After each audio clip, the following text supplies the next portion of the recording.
Genesis chapter 2. So the creation of the heavens and the earth and everything in them was completed. On the seventh day God had finished his work of creation, so he rested from all his work.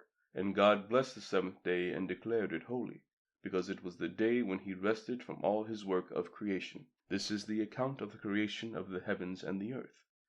The man and woman in Eden, when the Lord God made the earth and the heavens, neither wild plants nor grains were growing on the earth. For the Lord God had not yet sent rain to water the earth, and there were no people to cultivate the soil.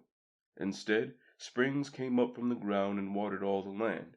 Then the Lord God formed the man from the dust of the ground. He breathed the breath of life into the man's nostrils, and the man became a living person. Then the Lord God planted a garden in Eden in the east, and there he placed the man he had made. The Lord God made all sorts of trees grow up from the ground, trees that were beautiful and that produced delicious fruit. In the middle of the garden he placed the tree of life and the tree of the knowledge of good and evil.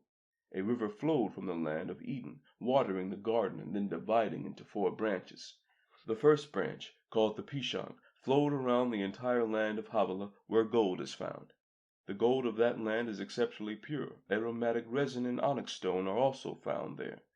The second branch, called the Gihon, flowed around the entire land of Cush. The third branch, called the Tigris, flowed east of the land of Asher. The fourth branch is called the Euphrates. The Lord God placed the man in the Garden of Eden to tend and watch over it.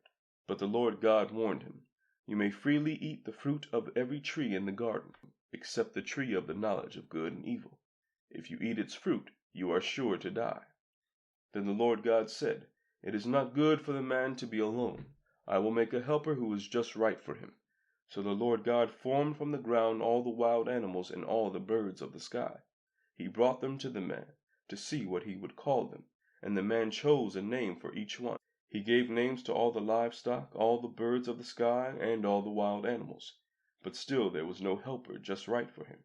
So the Lord God caused the man to fall into a deep sleep.